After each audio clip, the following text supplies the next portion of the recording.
Hey guys, it's Josh here. I want to talk to you guys a little bit about this device here. It is the Behringer System 55. I am new to synthesizers and have recently bought this probably 3 or 4 months ago and have slowly been kind of teaching myself how to use this, and there's not a lot of videos out there talking about different ways to actually functionally use it, and so I figured I'd go through a little bit of a patch that I set up that I'm pretty happy with, and then maybe a couple mods and way that I'm making it useful. The most interesting thing to me is being this is my first modular synthesis and my first Euro rack. It's completely analog, and I started out kind of in a crazy situation buying one that that is first of all controversial because it's a Behringer. Apparently that's kind of a trigger word for some people. And secondly is all analog and uses kind of older terminology. And the modular synthesis industry has changed since then. Like it uses, terms like in the envelope, instead of using ADSR, it uses T1, T2, T3. It has things like S-gate or S-trig. It doesn't say gate really anywhere on here versus V-trig. There's a bunch of different kind of idiosyncrasies here. And I wanted to talk about making this thing have a polyphony. And that's the biggest thing that kind of is more recent that I was able to kind of pull off that I'm really happy with it. And how I've learned to start to use these, and then a little bit of how I'm using LFOs, I think is what they're called, or the lowest setting for an oscillator set to sub as a sine wave, using that to humanize is what I would call it, some of the stuff. And then the last little bit is some mixer stuff. I've bought my first couple, non-System 55 Behringer, non-Behringer modules, one like an interface to get the music out, and then a mixer today I just got, and then I have a couple of these DIY kits that I soldered together. One's showing up pretty soon, and this is a sampler itself, and but I'm not going to really talk about that too much. But anyway, let me go ahead and show you the patch that I have. So let me get this thing set up to where hopefully it'll see what I'm doing here. I think it does. Let's see. I'll put this guy over here so I can kind of see what I'm seeing. So this is how I check to see what I'm doing. This is called an NTS2. It was a kit that you can buy from chord, and it has an oscilloscope, and it also has a tuner, which I recently tuned these guys, and it has a thing called an FFT, which shows it's a different visualization of sound. And I'll probably keep it on the FFT today. And so the sounds that I got, let me talk about the patch for a minute. My sound sources are broken up this way. You have the first set of 4 modules here, and one's a driver, and then the other 3 are oscillators. And they're linked together. Like the first one can actually it seems like it can change the whole pitch, it shift the whole frequency, and then it has a width of rectangular wave. It has a way to mess with the width of it, and I think that's what PWM is. At least I believe so, and that's kind of what I was playing around with today is PWM. And then it's connected to 3 oscillators in series, and they link them together with these control cables. So it's just like one here to here, it chains together right below that to there, right below that to there. I also have chained together the width. So I have a width control coming in from one of those LFOs, and then I have the width chained here doing the same thing. So all 3 of these are chained together width-wise, and then I actually take this third one and I chain it the width to the other oscillator driver, because they only have one LFO that's driving the width. And then I have the same thing going on here. I mean, the 3 LFOs, or the 3 oscillators go sine. I think that's a sawtooth, and then this is a square. And then over here I have triangle, sawtooth and square.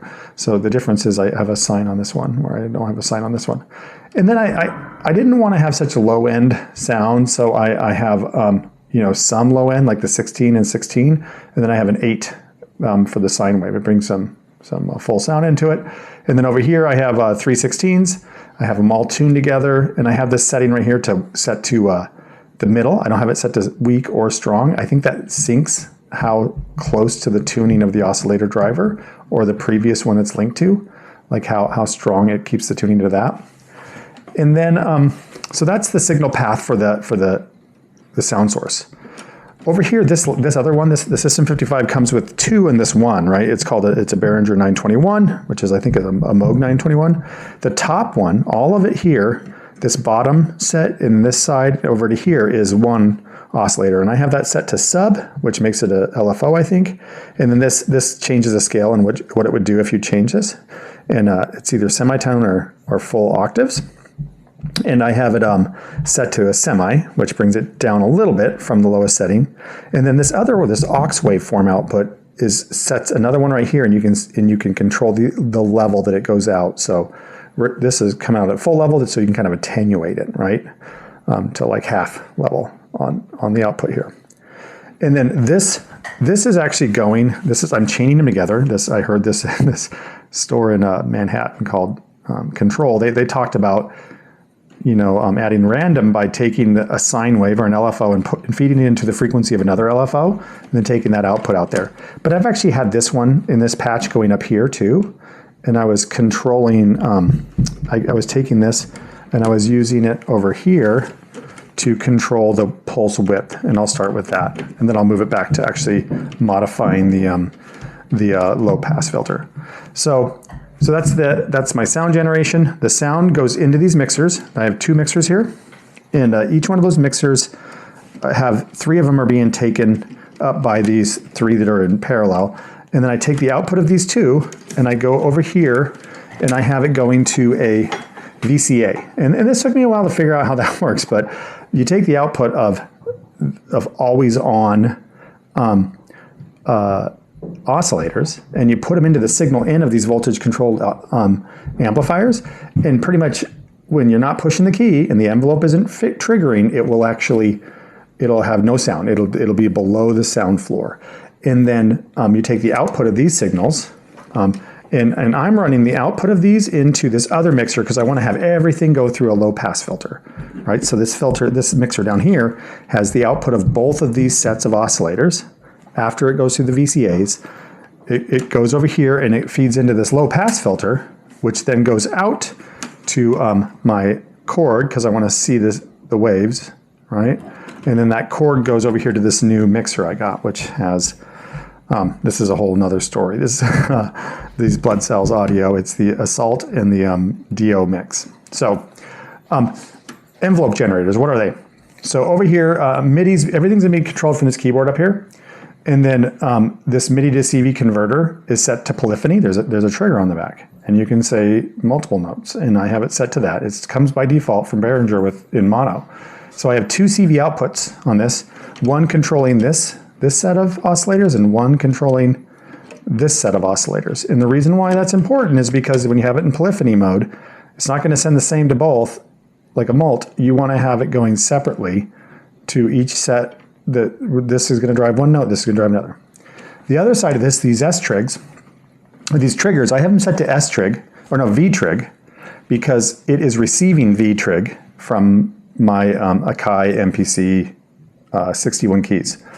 And so I take it in here, and there, you have to use this interface. And what this interface does is it converts it from V-trig to S-trig. And you either use this first row, and it's always on, it doesn't have a timing, or you use the second row, and it'll take B, will switch it on for a certain amount of time.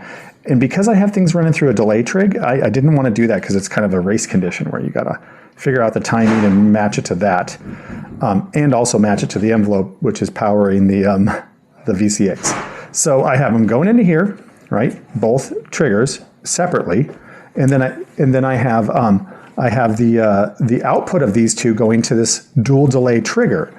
And what this does is this allows me to have when I hit 2 buttons at once, I have one fire and then the other one fire maybe a little bit later on, which kind of sounds cool. You'll see that in a little bit. And then the output of each one of these goes back to that VCA, right? So the VCAs, or the envelope generators, the envelope generators are for each one of the oscillators, right? So each one of the VCAs that are, sorry about that. I need to make sure I'm saying what is true. It's the output of one of the, they go to two VCAs.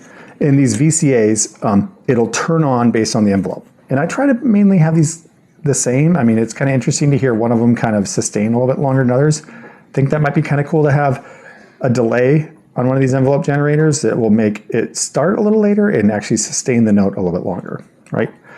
And then the last thing I'll say is about these these oscillator, these LFOs. So everything goes from these VCAs into these two right here, right? And then these two go into this voltage-controlled low pass filter. And that low pass filter, I can really modulate the sound. It sounds great to modulate this.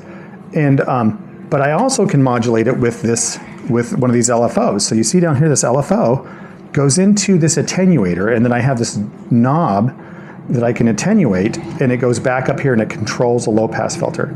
The other attenuator goes over here to the output of that goes to this width, which then is chained together across there. The thing I don't quite understand, and maybe people can help me understand, is whether I need to have +6 going in here, and whether or not,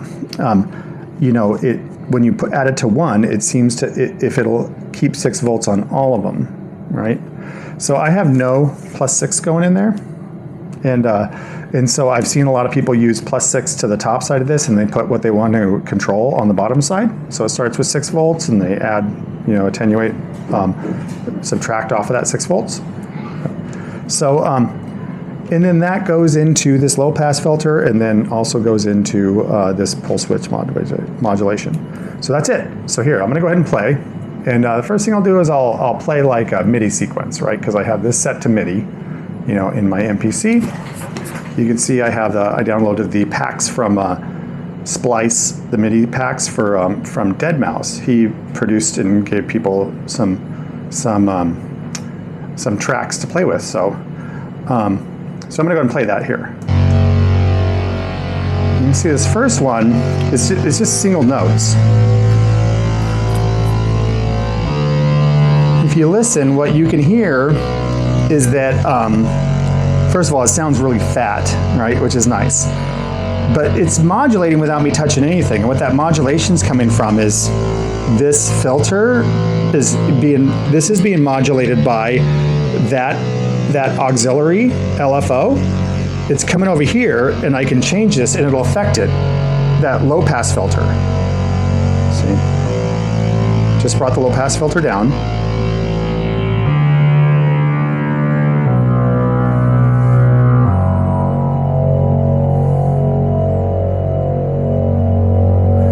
So it sounds cool with one note alone. Let me change with the pulse width. So down here, I'm going to go ahead and take the width one on here, and I'm going to move it up. And you can see how that affects this.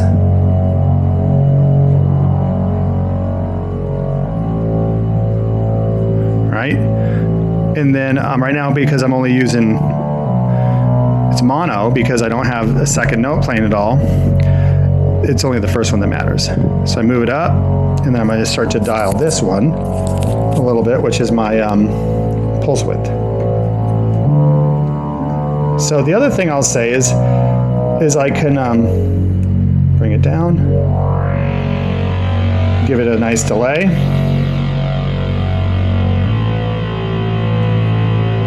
After it switches.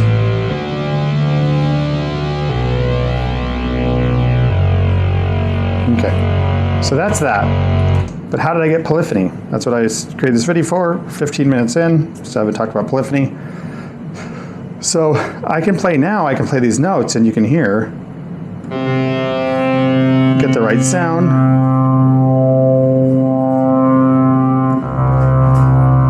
And now I'm gonna go ahead and start to play a little bit with 2 notes.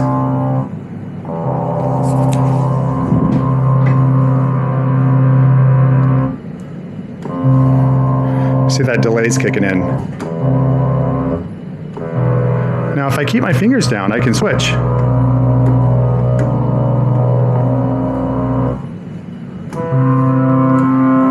It sounds like I'm putting my fingers on separately, but I'm actually hitting them at the same time.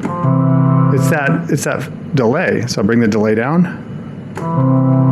Bring this one down. Now it's hitting at the same time.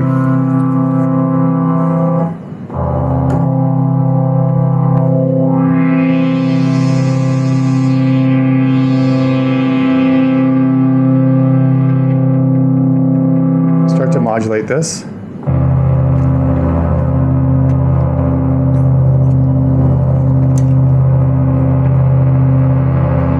Just holding it down sounds great.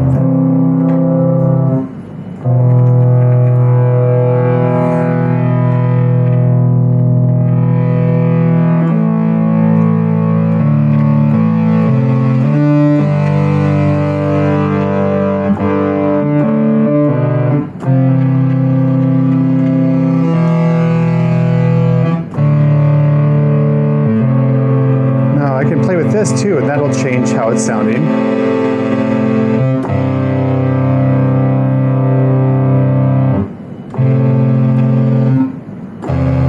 So I want to add a delay to that for one of the notes.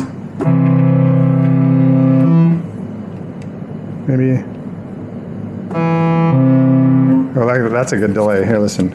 Watch.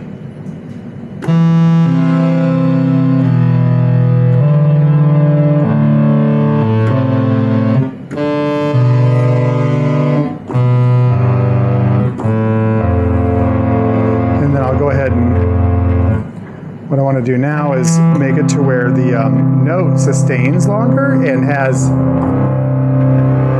a little bit of a time to ramp up. Yeah, that second one's ramping up slower now.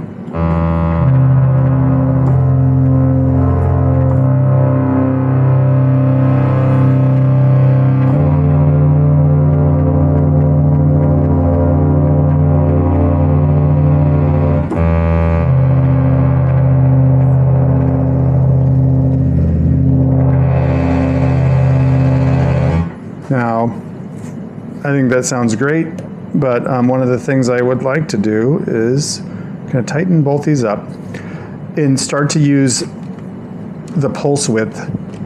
This is the one that's going to the LFO, or the low pass filter. So now I want to take this one and actually have it modify the LFO even more, right? So, or the low pass filter.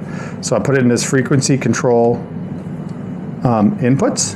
And so this auxiliary one is now feeding the frequency control of the overall one. So I would assume that the sine wave, as it's moving, is going to be affecting the sine wave of the overall oscillator. And then that gets fed over here to this, and then I can attenuate it how I want. It comes over here to this, and it affects the low pass filter.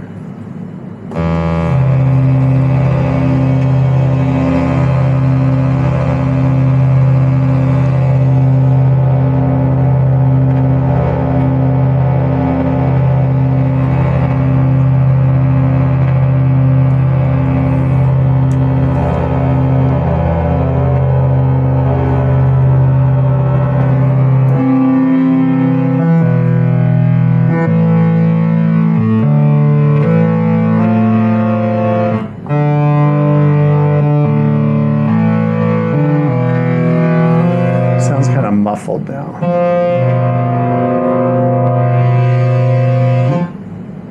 And then the delays kind of... Oh, another setting that's interesting is this parallel versus series. I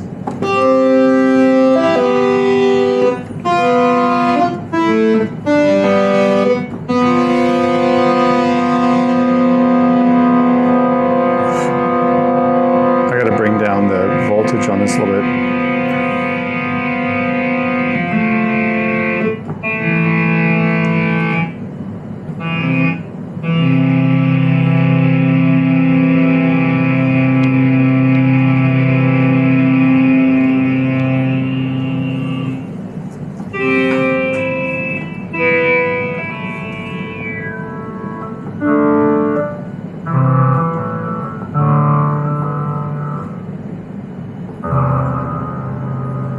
So now I'll play the second dead mouse arpeggiator here. Get it to something a little crunchy.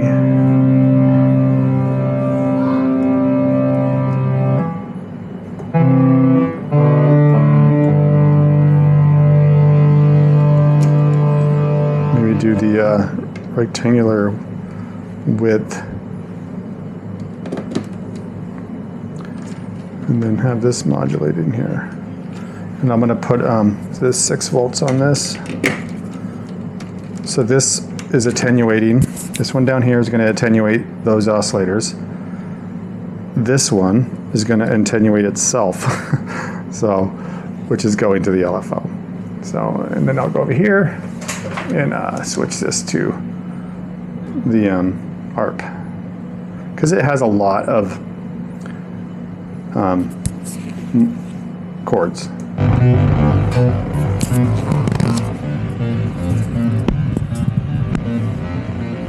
So now I can play with the sound because it's just playing. First of all, these amplifiers, I wouldn't mind getting the floor a little bit higher. And I don't know what between linear and exponential. I'm going to put exponential linear. I try to go down to here.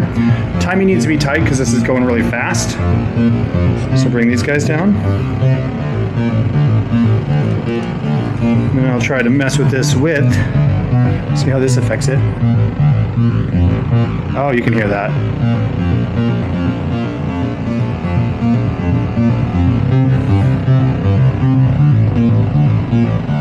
In here.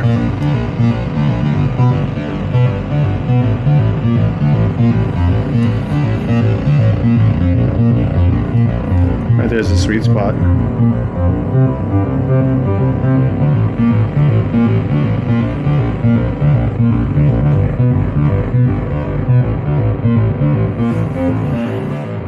Tighten this up, make it more a little more plucky.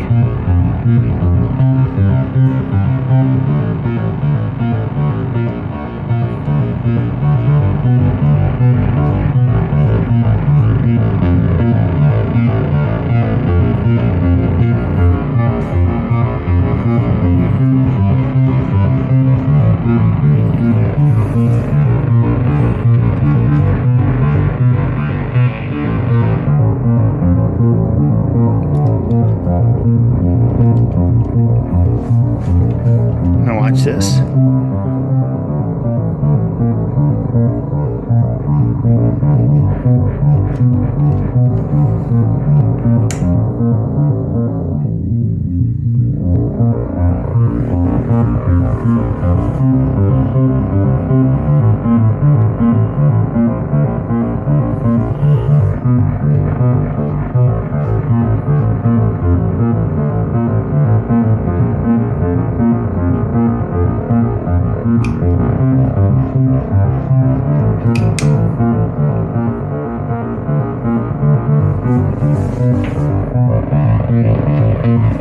That sounds pretty fat.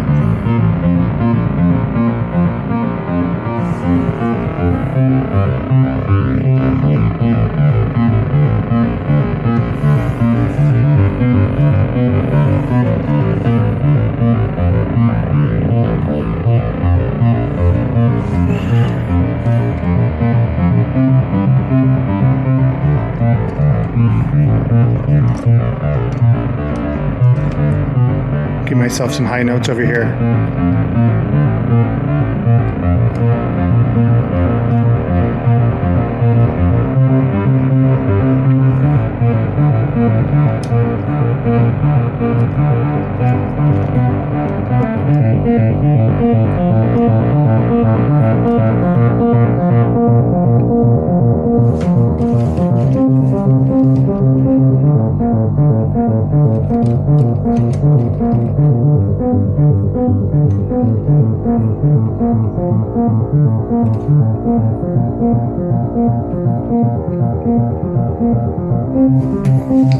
Okay, I think I got what sounds like a winner here.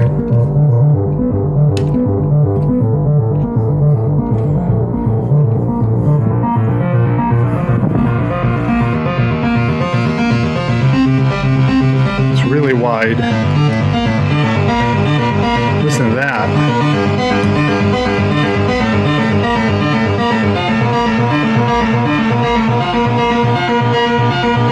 So it's really sharp. So let me go ahead and bring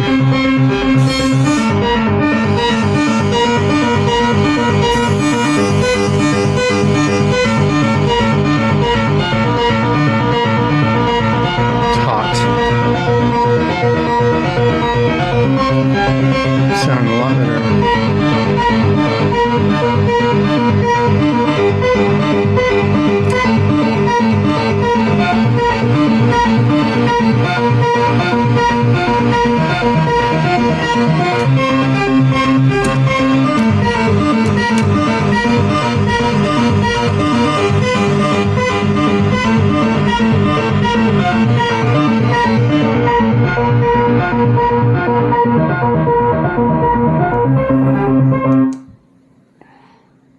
Okay, one last thing.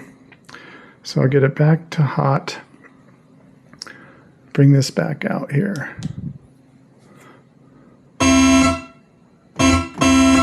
God, that's hot.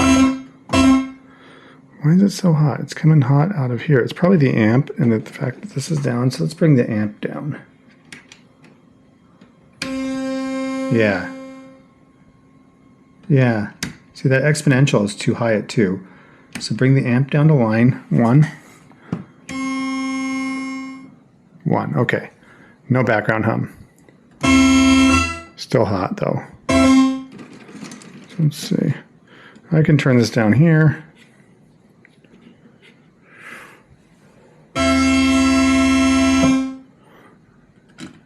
So this guy will show different settings based on the speed. So you can see it swing by there.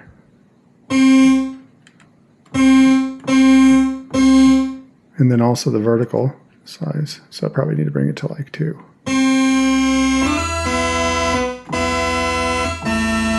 And then when I'm in scope mode, I can see both inputs. I only have one input going now. This is mono and being mixed into stereo here.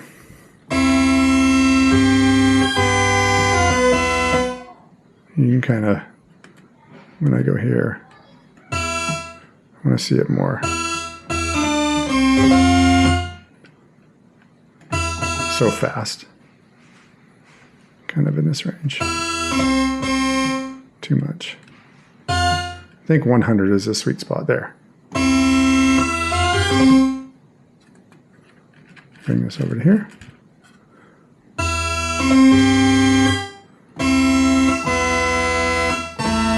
I want it to be a little more beefy. That's too bright. There.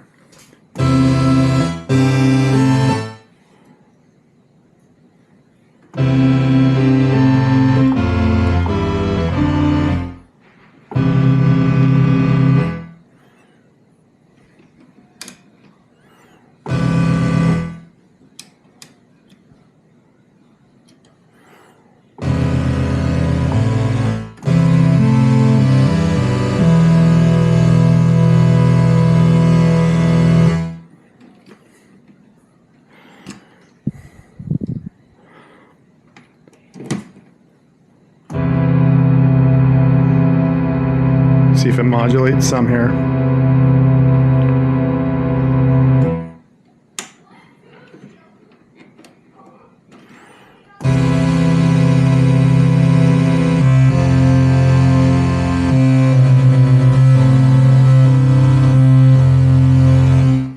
Well, that's my demo of a patch that I set up. I saw another person, EXO, post a patch that helped me learn a lot. They were using this control voltages to modulate the low pass filter, which I was able to do too. I can actually take the output of this, right, and put it up in here to this one, and then I could take a VCA, run it into the external input out of an envelope, and then right here, and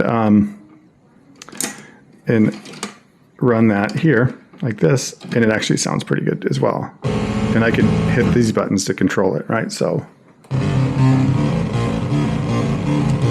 have to turn this one up.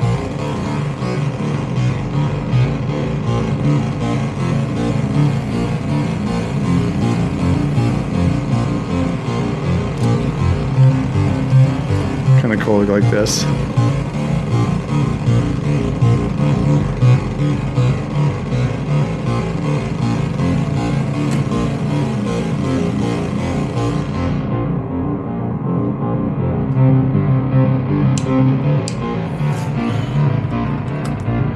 And that's it. I hope you enjoyed this.